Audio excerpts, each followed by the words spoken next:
Well, it's time for another adventure, but we've ditched the van and we're at Leeds Bradford Airport. So we'll see you when we get on the plane and we'll let you know where we're going, even though you'll probably know by the thumbnail.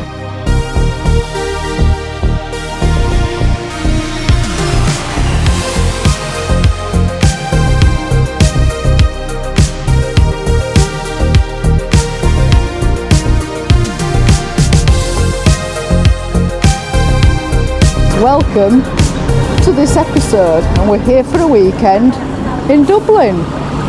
What's this behind us, James?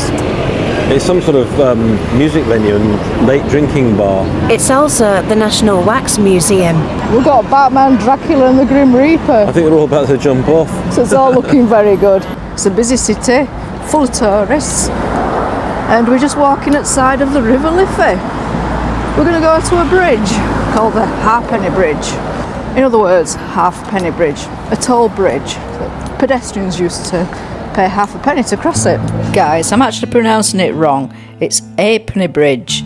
So this bridge was built in 1816 and it was originally called the Wellington Bridge, named after the Duke of Wellington. This toll bridge cost pedestrians half a penny to cross it, but that all ended in 1919. It's also one of the first cast iron bridges in the world. And to think pedestrians had to pay half a penny to cross that. We've done it for free. I know. If I had to pay, I'd have swam.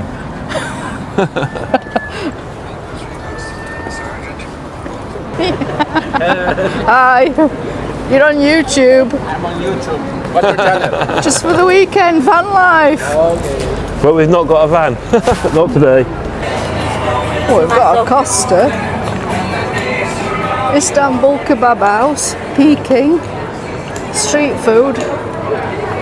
And did you know the Beatles performed their only 2 Dublin concerts here at the Adelphi Cinema on the 7th of November 1963? And I suspect it was before they were famous. I wouldn't be at all surprised if it was probably the same tour as when they went to Dingwall. Well, this statue is Sir John Gray. He was a Justice of the Peace and he was chairman of the Dublin Corporation of Waterworks. Bringing clean water to Dublin in the 1860s. So what we're looking at here is the Great Spire. A fantastic meeting place for people. If you don't know where to meet up with somebody, I guess this is good enough. There you go. We've just taken a few steps back and there's this statue here to Jim Larkin. Jim Larkin, born in 1874, died in 1947. And he was part of the Easter Rising?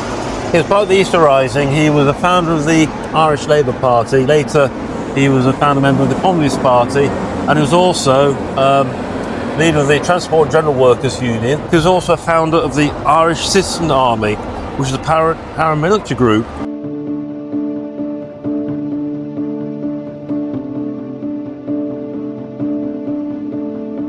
This is the General Post Office on O'Connell Street, and it's the reason why it's called O'Connell Street, which I'll tell you in a minute. And we stood just at the side of this spire here. What happened here in 1916 was the Easter Rising. Now, Irish wanted to break free of British rule for centuries. And on this street here, in this building, the General Post Office was the headquarters of the Irish rebels. Now they chose that date for a particular reason. Yes, it was in World War I, right in the middle of World War I, when the British Army was busy, preoccupied fighting a war in Europe. They believed that it would help them with their cause because the British Army was away, but they did send some army over here to fight. Now there is bullet holes in a few locations, which we'll show you one now. It's on the O'Connell Monument, which is a little bit further down there. It's called the Daniel O'Connell Monument, and that is why this street is called O'Connell Street.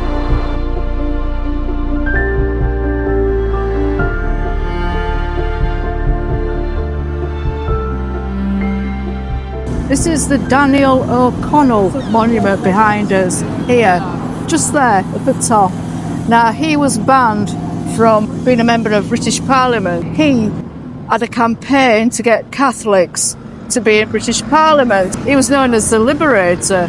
But on this monument, you can see bullet holes which were from the Easter Rising.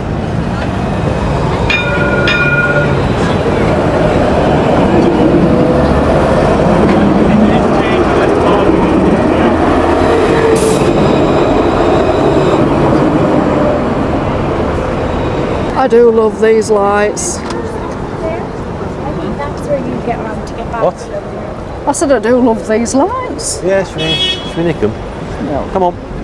Yeah, hello, it's alive. Hi! Asbokar. Hello! You're on YouTube.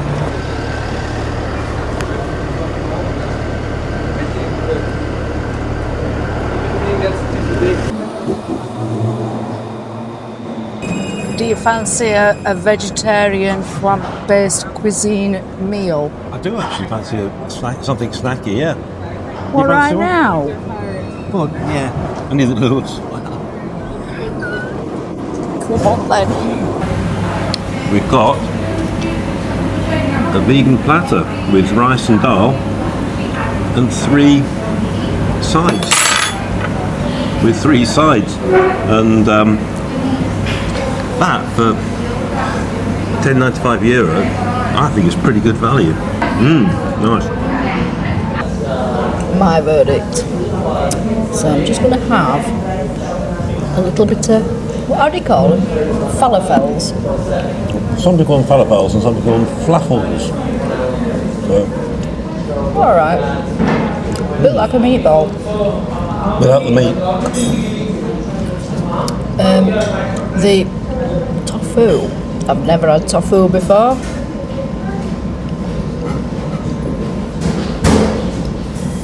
Your verdict? My verdict. I don't like the texture.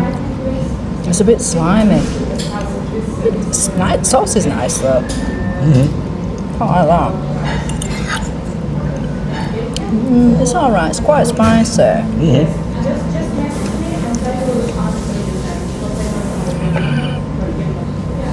What? What are you sniggering at?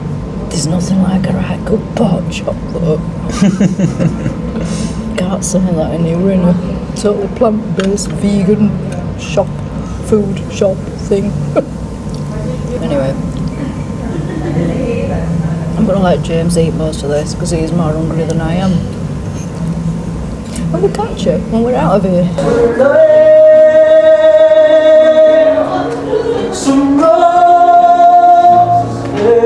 Oh, you were a good busker.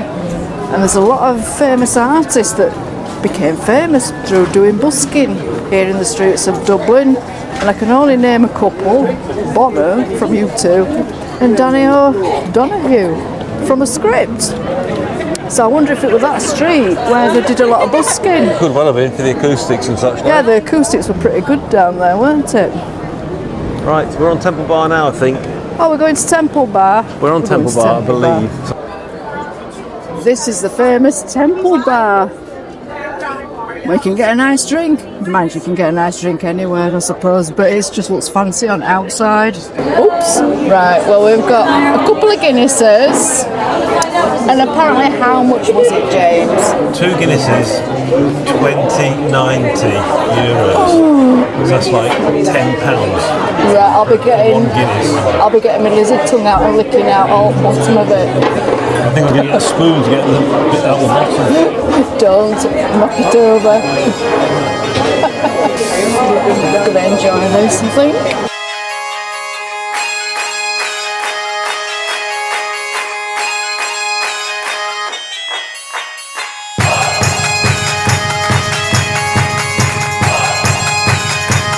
£20.90. Euros?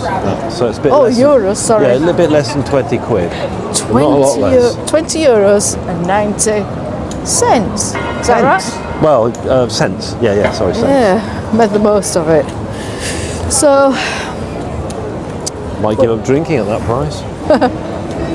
well, we've got 2 whole days here. We're here for the weekend. So we're going to probably head to our accommodation now. It's on Airbnb.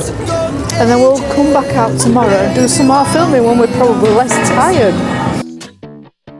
I ain't rich or famous, but all my friends around me like I made it. You know the sun is down, let's go Daytona.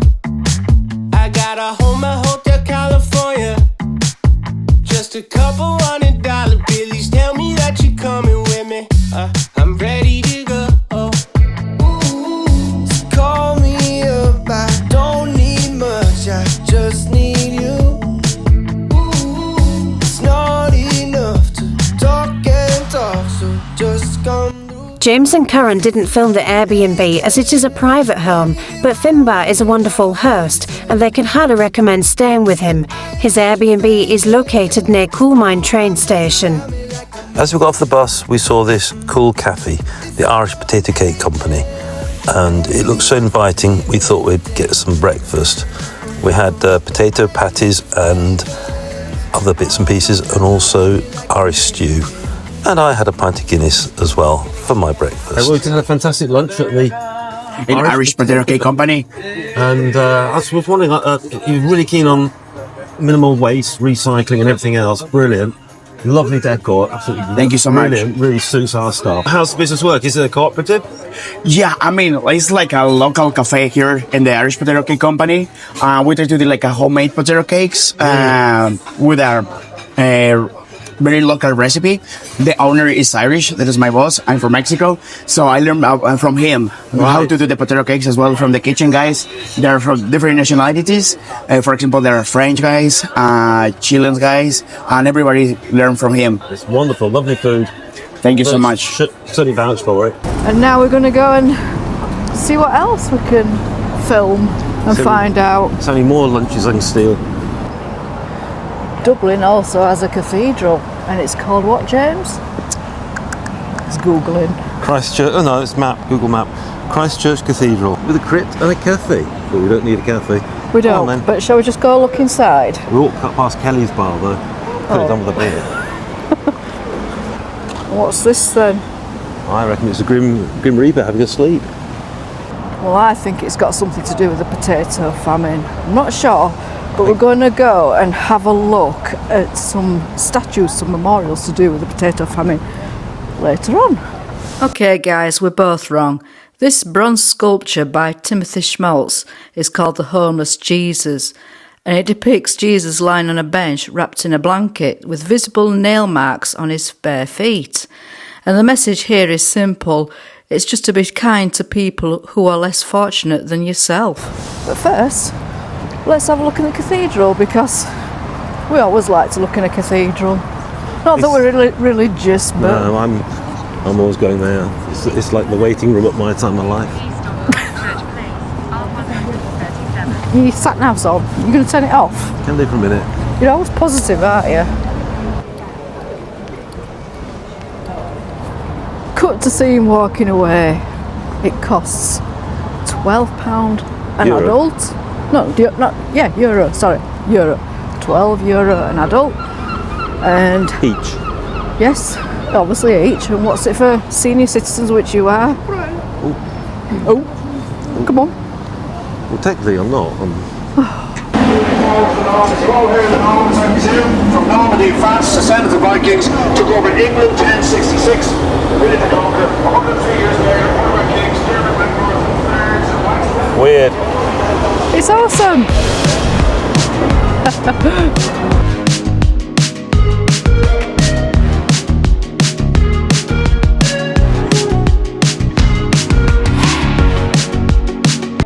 And of course, Dublin wouldn't be complete without a castle, originally constructed by the order of King John of England in 1204, as it was the seat of British rule for over 700 years until 1922, when it was then handed over to the Irish Free State. It started as a medieval fortress built on the site of a Viking settlement and evolved into a mix of styles, especially Georgian. This is the original castle powder store, obviously a church, and apparently in these offices Bram Stoker worked as a clerk. Fascinating. And he wrote Dracula. He did indeed. Do you know which office? Bram Stoker worked as a civil servant in the Chief Secretary's office. But it says The one so. with the blood running out of the window. But it says so here. It just says here. There you go. But it don't tell you which one. But never mind. It's a sweet little Guinness bar, isn't it? The Wild Duck. Are we ready for a Guinness? Do you want a Guinness now? Do you want one? Say it now or forever hold your peace. Let's spoil the day for. Come on. Let's let today go downhill. Yeah, that's all right. Cheers. Might be a bit early for this, but when in Rome. Incidentally, James told me something about the harp symbol on the Guinness. Now, if you look at the harp symbol on the Guinness, also it's the post office that use that symbol on their mailing letters. But hang on, slightly different. The harp symbol is the official government emblem. It appears in passports and legal documents, and since 1922, the harp has been featured on Irish currency and is now proudly on all Irish euro coins. Guinness, however, adopted the harp symbol in 1862, but actually faces the opposite direction from the state harp to avoid Guinness actually suing the government. So Guinness actually did use the harp before the state. so there you go. Learn something new every day. So this is Rory Gallagher Corner. Rory Gallagher was a famous Irish guitarist from the 70s. He's credited as being, the first Irish rock musician and was a fantastic lead guitarist. I'm too young to remember him. I don't know who he was, but James has played me some of his music and it sounds pretty good. Right up our street. Look on the bar there, look, Paddy Max. Is it too soon for another beer? Yeah, you just had one.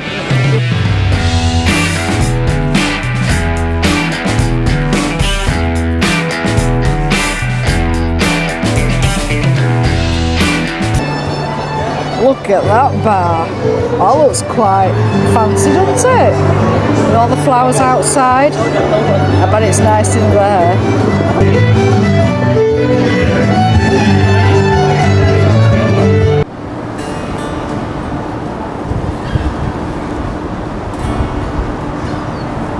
Do you know this building, James? It's the Customs House. It's now a museum.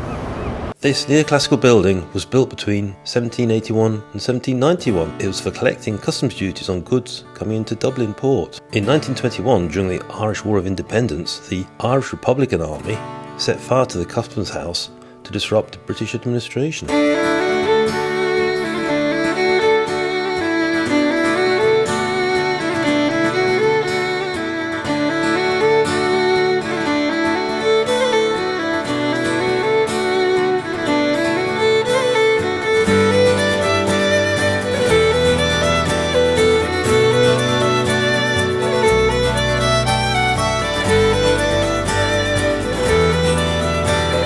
This famine memorial features 6 life-sized bronze figures, men, women and children, draped in rags and clutching their belongings.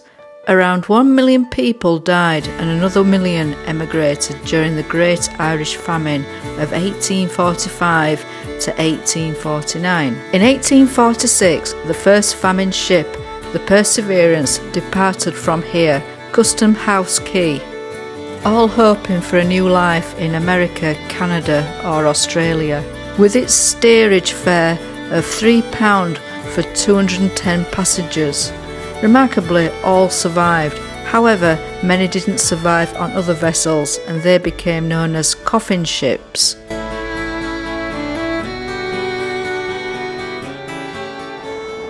This looks an awful lot like Pegasus Bridge.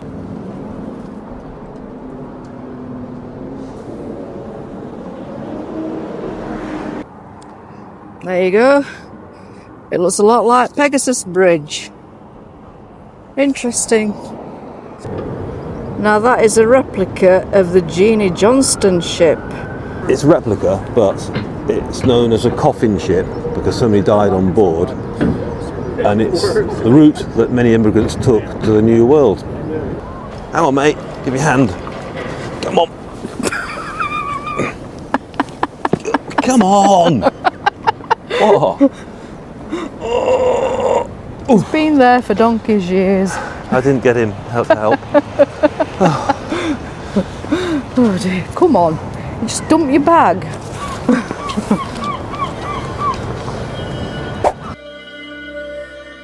So it's an Indian street food shop, isn't it? Indian street food. Is it street food or a road crash? Well, we're inside, so it's not on street, but we're going to share this for now. Oh. Can't take you anywhere. And then we're going to go for another beer and then come back and have another snack. So we're going to share this. What is it? Chickpea? Call that a snack? Snack for, what was it, $6.99? Yeah. That's quite some snack for $6.99. It is, isn't it? So we're going to share this and then we're going to... Curry, my favourite. Right, okay. Right, quick. Load it.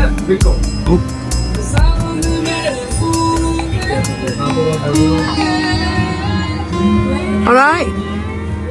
Really good. Really good. Good. Because after this, we're going to go for another beer. For crying out loud, how many beers? And then we're going to come back and have another snack to share, aren't we? Because this is how we roll these days, apparently. We're back to normal transmissions will be resumed as soon as possible. Let's stay the chickpea curry.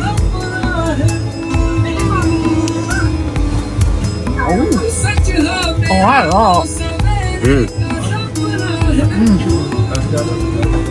Tell you what. Leave some for me. I will leave you some. We'll give you wind. Oh well. Never mind. Right, come on then. You want some? I do. Guys, look into this. Will I get some? Yeah. We'll go back to you later.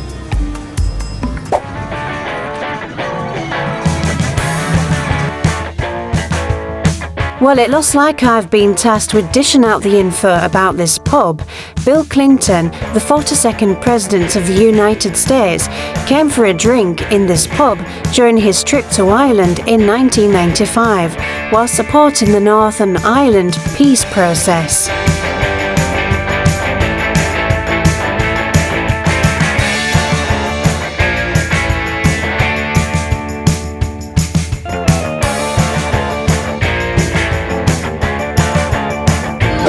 Back in here, seconds, we've got a lovely meal. And what's it called? Number 8. So guys, this is number 8. Not the 8th meal, but number 8 on the menu. And I think chickpeas, it's got potato-y patty things, it's onions. got hot sauce. It's nice. It's not nice, it's gorgeous. Right, let's eat this up. Dublin's music scene is legendary. It's the birthplace of many artists, from Ed Sheeran to Thin Lizzy, and the streets are often their first stage. Here's a peek at Aarron Bowden music.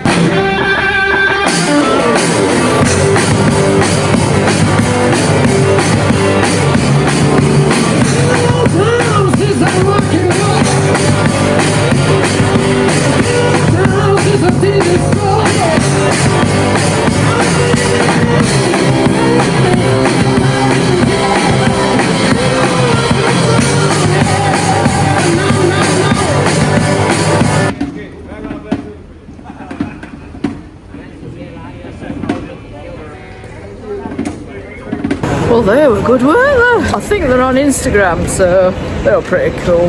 Really, very good. Yeah, proper decent, proper rock music. Real music. Real music. Check them out. A really good catalogue as well. They knew a lot of songs. We're gonna what? Have a beer. No, we're not. We've had 60 beers already today. Looks like James will get his final beer after all. Last patty Guinness before the airport. Not to say I won't be having another one at the airport. And just like that, from pint to plane. We may have forgotten to end the video, but we certainly won't forget Dublin or Finbar. Until next time.